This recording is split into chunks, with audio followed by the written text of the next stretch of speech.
esa formulación, ¿no? Nosotros íbamos expandiendo la serie de Taylor y S igual a YX más un delta de X. El Taylor se sabe, ¿no? Tenemos un punto y alrededor de ese punto nosotros queremos encontrar una aproximación, ¿sí? O sea, una aproximación a partir de un punto dado. Entonces, ese delta es justamente este de ahí. La aproximación de orden 0, de orden 1 era el de jacobiano, del Newton, ¿cierto? Y eso es igual a 0. Y este segundo término es el término que es adicionado para la formulación. Entonces, los flujos robustos, al final, lo que contienen son términos de segundo orden. El jacobiano tiene las derivadas o sensibilidades de primer orden. La hessiana, que es esa matriz de acá, ¿sí?, va a tener las derivadas de segundo orden. Este término medio, bueno, es un término que no aparece en el artículo original de Iwamoto, ¿no?, pero se debe incluir. Bien, entonces nosotros hacemos una simplificación, tenemos lo siguiente, ¿no? Al final, IS, ¿no?, menos YXE menos jacobiano delta de X menos Y delta de X es igual a 0. Entonces, si se dan cuenta, los términos asociados a las segundas derivadas en coordenadas rectangulares no son otra cosa que una simplificación o una asignación del vector Y sobre el mismatch del vector de estado, ¿sí? Lo vuelve tan simple como eso.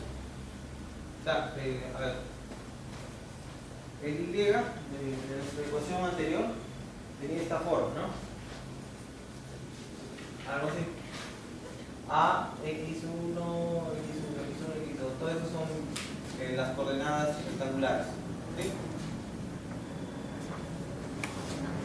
Lo que hacemos para encontrar las derivadas de segundo orden o la hessiana aquí, ¿no?, es simplemente reemplazar el delta de X o el X1 por el delta de X1. Todos esos términos también, el X1, X2 por delta de X1, delta de X2. Entonces se puede demostrar qué cosa, que la matriz final, la hessiana, se puede simplificar de esa forma.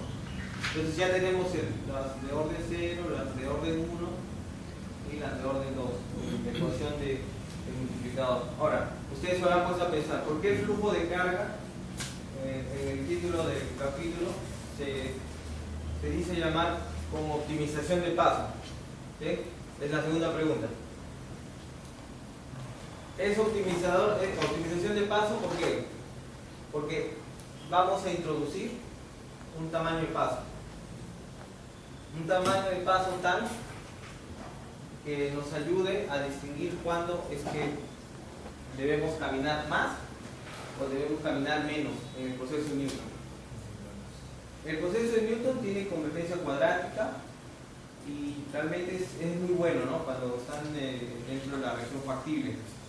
Pero cuando encuentra algún problema en condiciones de mal condicionamiento, él se avienta y no consigue convergencia en algunos casos. Y en la región infactible es peor, va directamente la divergencia. Entonces, una manera para verificar eso es introducir el multiplicador. El multiplicador es este mismo, ¿no? Entonces, en la ecuación inicial teníamos, ¿no?, la expansión de Taylor.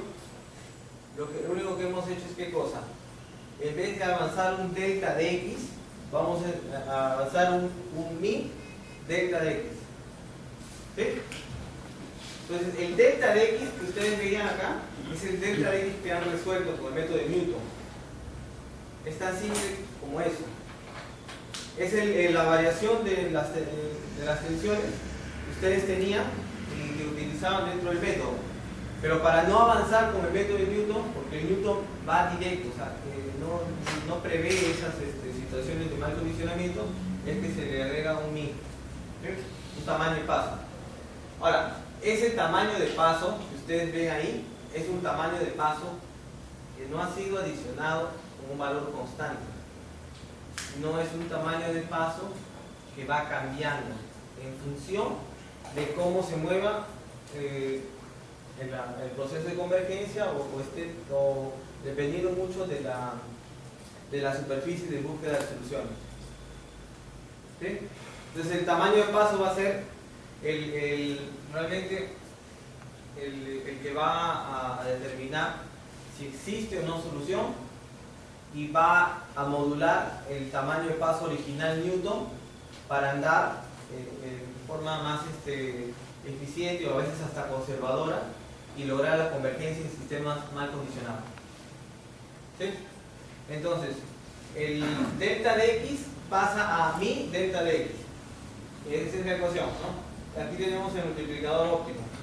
También ya multiplicador óptimo, tamaño de paso. Entonces, hacemos una separación acá de algunos términos, ¿no? Y finalmente tenemos lo siguiente, ¿no?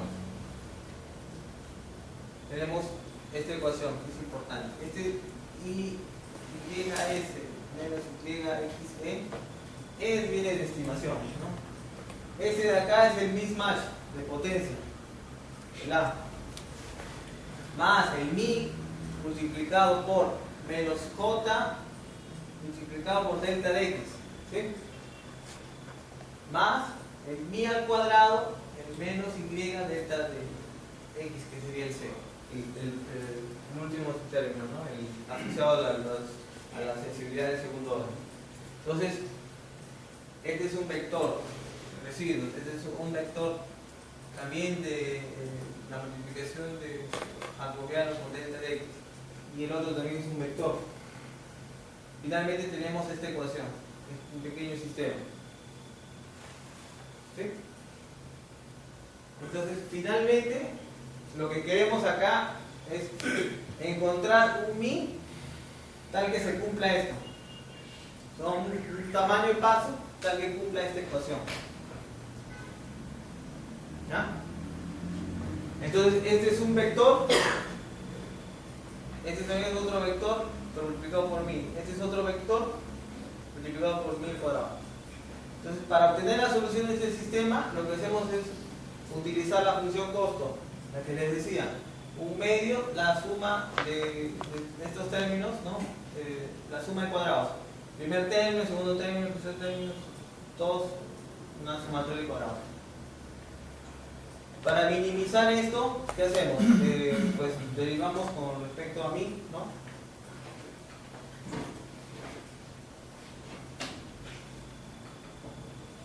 Y tenemos esa forma, ¿no?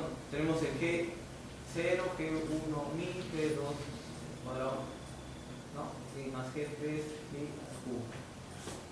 Donde el G0 son estos términos, estamos multiplicando los vectores. G1 también. G2 y G3, ¿no? Entonces, ¿cómo encontramos la solución? Ahora ya no tenemos dos vectores, ¿no? Y lo tenemos tan simple como una función cúbica.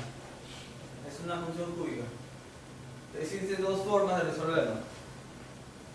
La fórmula de Cardano o aplicar realmente un mini Newton para resolver eso. Doctor, una consulta. Cuando dice función costo, es que estás minimizando un costo de qué de.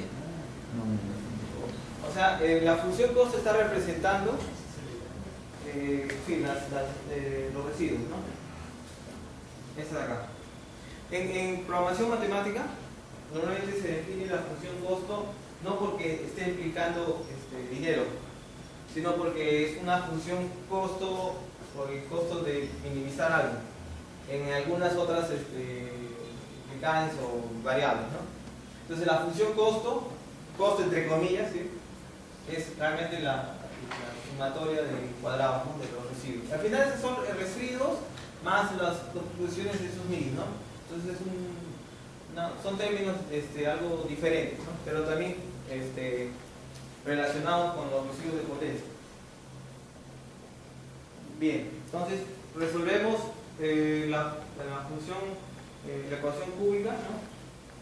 vamos a tener 3 raíces reales, podemos tener una raíz real más 2 raíces complejas cuadradas.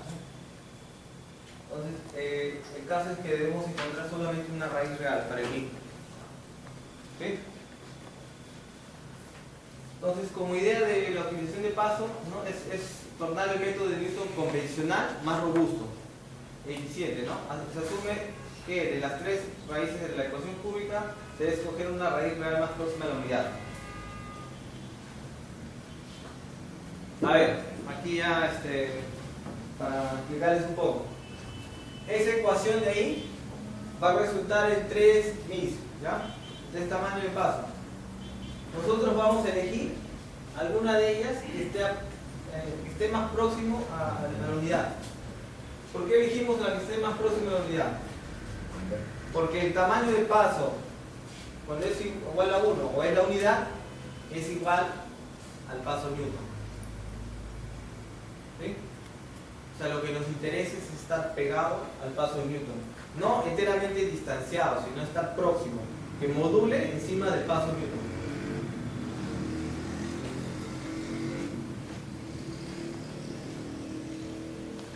Bueno, este es un ejemplo de una función cúbica, ¿no?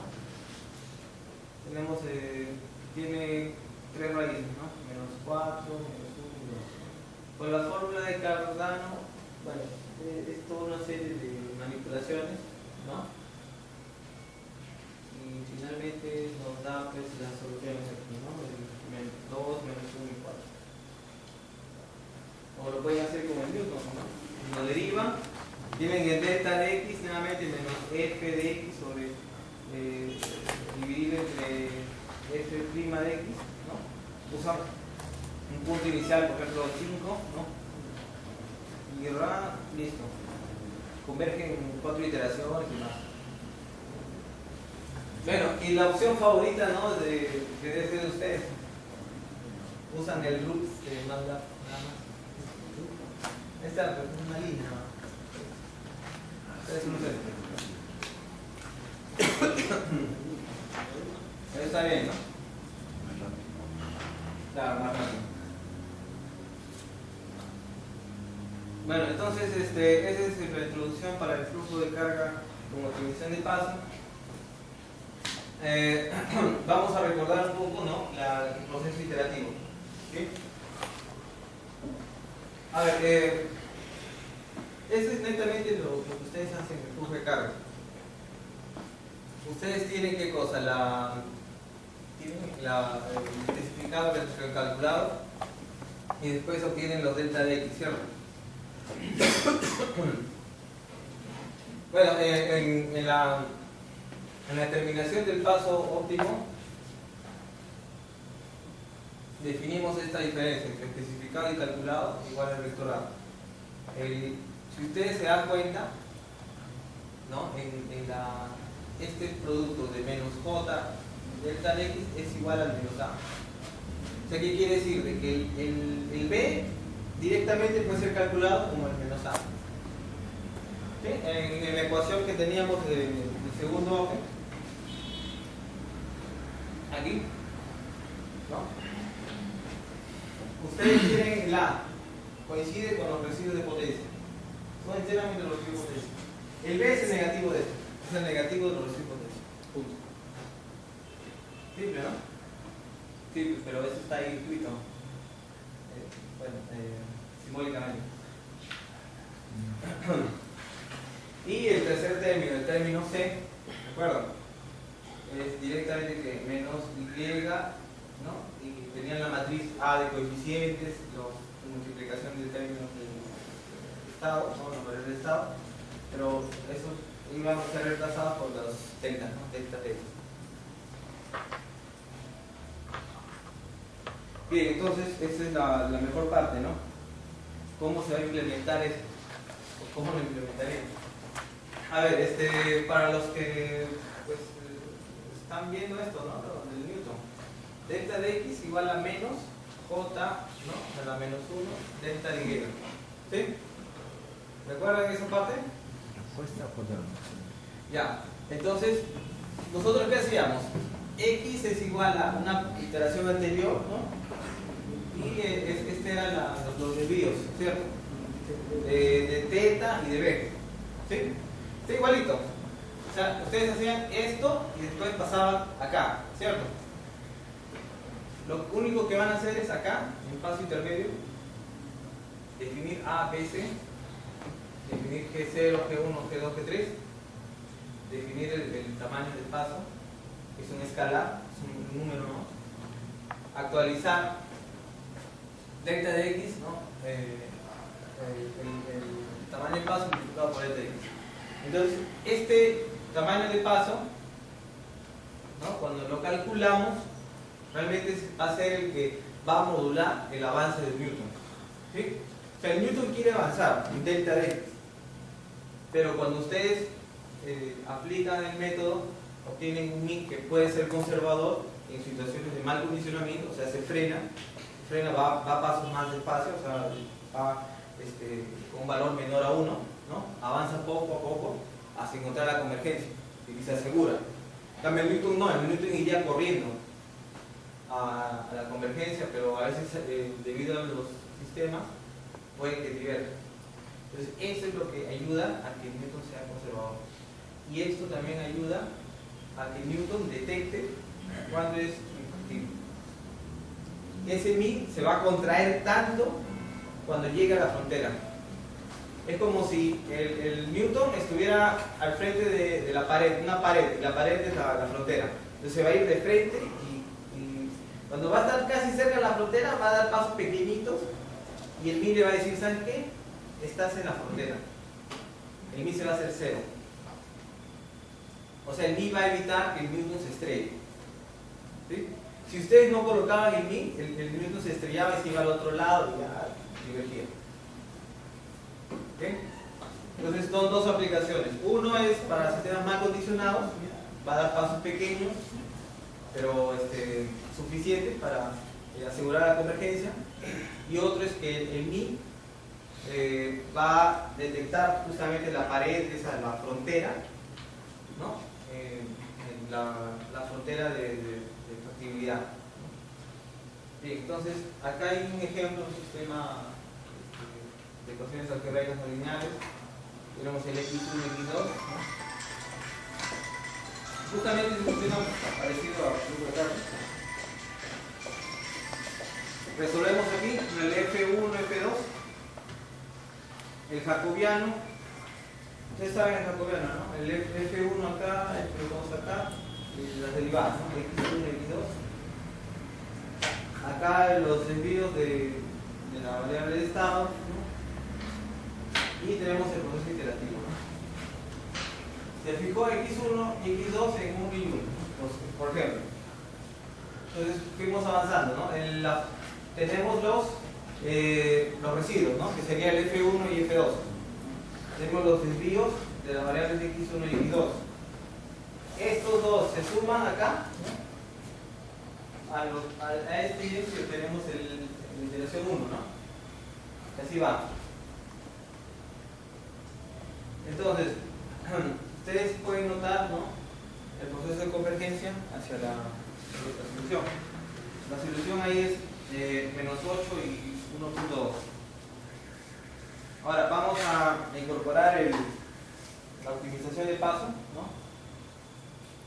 Para la optimización de paso, ¿qué hacemos? Igual tomamos las funciones F1 y F2, ¿no? Lo llevamos a nuestra notación Y1 y Y2. YS serían los valores especificados, que en este caso que provienen de aquí, ¿no? 2.24 y 0.64, ¿no? Al final de nuestra función f, ¿no? Ahí tenemos x0, f0, delta de x0, que es similar a lo que hicimos acá. Miren estos residuos, menos 0.16, 0.28, menos 0.16 y 0.28. La primera iteración es la misma del Newton, la misma. Solo que allí paramos y decimos, ya, vamos a formar nuestra ecuación cúbica. Formamos nuestra ecuación cúbica a partir de los residuos. Estos son los residuos, 0.24 y 1.64. el negativo residuo es menos 24, 0.24 menos 1.24. Y el C es 0, que es la función Y, ¿no? La que teníamos, evaluada en el delta de X. Ustedes pueden comprobar que es ese valor. Bien, tenemos que 0, que 1, que 2, que 3. Y a partir de eso tenemos este mismo. A ver, ahí han salido 3 mil, ¿no? Y solo estamos mostrando uno. Hemos elegido aquel que está próximo a 1, alrededor de 1. ¿Qué quiere decir que el mi sea 0.87? El Newton camina como mi igual a 1, o sea, tamaño de paso igual a 1. Entonces, al ser menor indica qué cosa, que es un poco más conservador. O sea, como que se está limitando, está tomando una posición, ¿no? El método.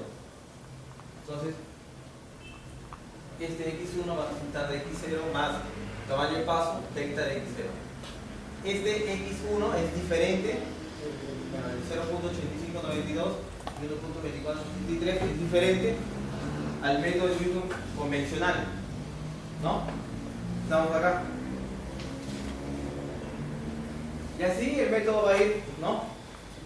Aplicándose, y el tamaño de paso en este caso va a ser conservador. En este caso va a decir, ¿sabes qué? Camina más rápido que el Newton, porque es mayor a 1, 1.03. Acá está próximo, ¿no? Y acá ya es casi Newton. Cuando hiciste convergencia es que ya está cerca de Newton. Normalmente pasa eso, ¿no?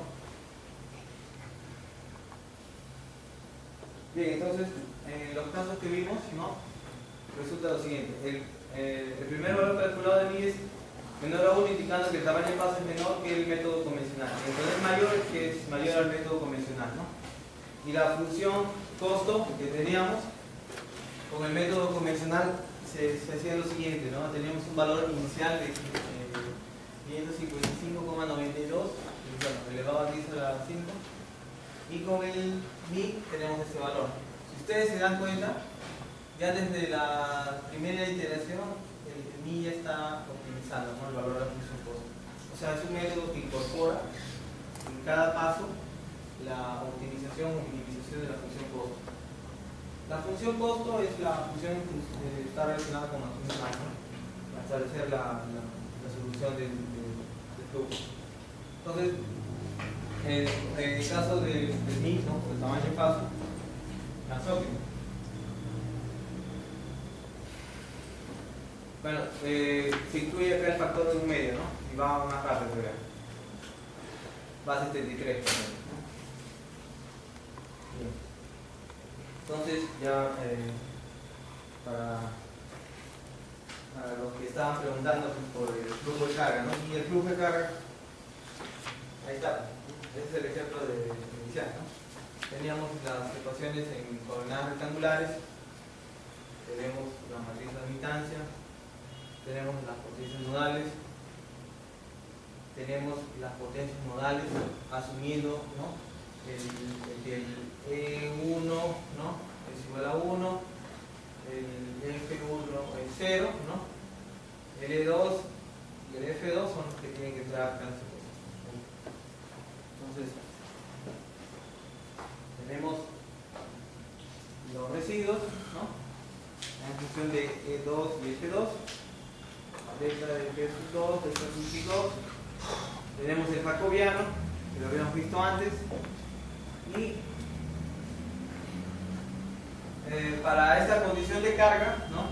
Menos 4 más 0 los reactivos, en 3 y 2, tenemos esta solución, ¿no? Entonces, sin el mi es este azul, y con el mi los tamaños de paso es el otro, ¿no? Como que la función costo optimiza más, ¿no?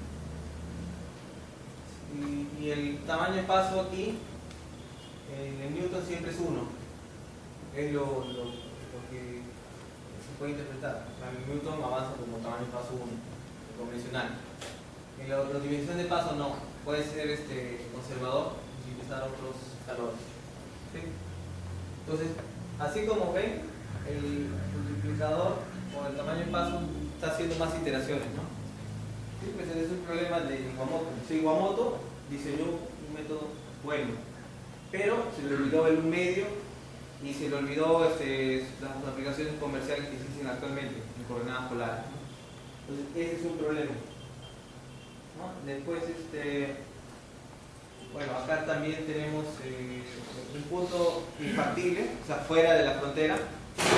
Ustedes pueden ver aquí que el método de Newton, miren el método de Newton, llevaba 4 o 7 iteraciones, hasta más, ¿no?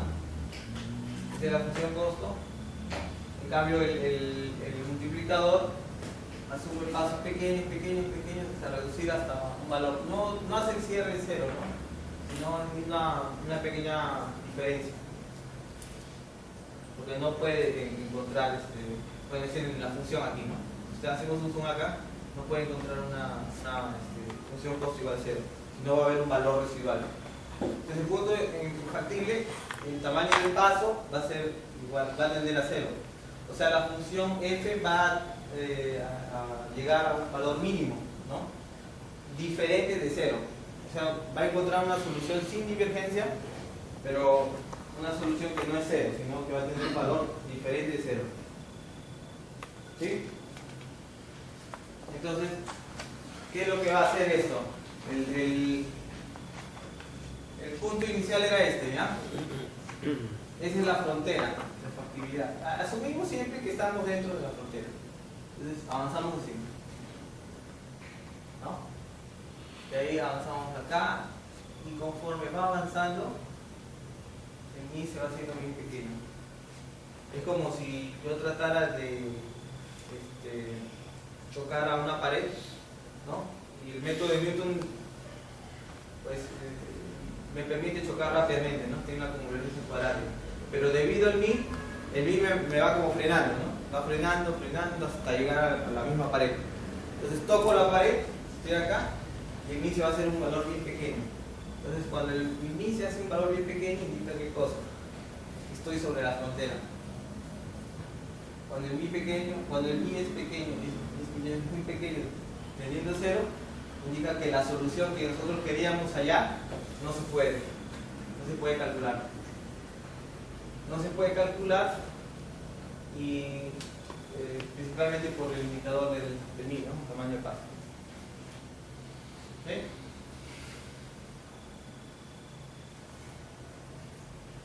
Bueno, las características del método Iwamoto tienen una convergencia cuadrática, ecuaciones de Taylor exacta, ¿no? Y bueno, en otros términos, las desventajas es que tenemos que modelar las barras PBs, ¿no? De una forma distinta, ¿no? a lo que tenemos. Y la principal aplicación es lo de las coordenadas polares, ¿no? Que normalmente es común en los software comerciales. Entonces, acá viene lo otro, pues, el método de Braz-Castro en Unicamp. ¿Sí? Entonces, este método es el que fue desarrollado también en los años 80, más o menos. Y lo que propone es utilizar las mismas ideas de Iwamoto, ¿sí? Pero en coordenadas polares. ¿Sí? Entonces, utilizar la idea de Iwamoto en coordenadas polares significa ¿qué cosa? Utilizar todo lo que nosotros estamos utilizando, el método de Newton convencional que ustedes han programado. Solamente que van a hacer una pequeña variante respecto a lo de Iwamoto en la matriz hessiana. Entonces tienen los residuos, ¿no? Y tienen el X. ¿Sí? El X ya está en coordenadas polares, θ y B. ¿Sí? Ya es conocido.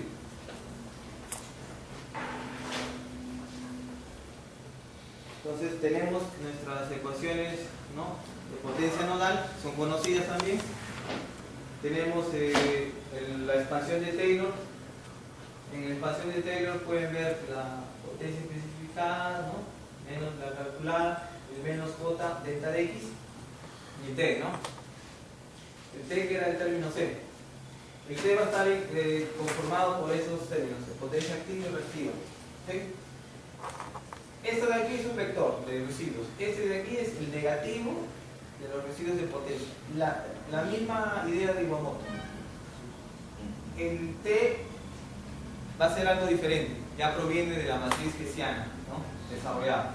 Entonces el TP y TQ va a ser obtenido a partir de estas ecuaciones, ¿sí? Y eso es lo que he escrito luego de la pizarra.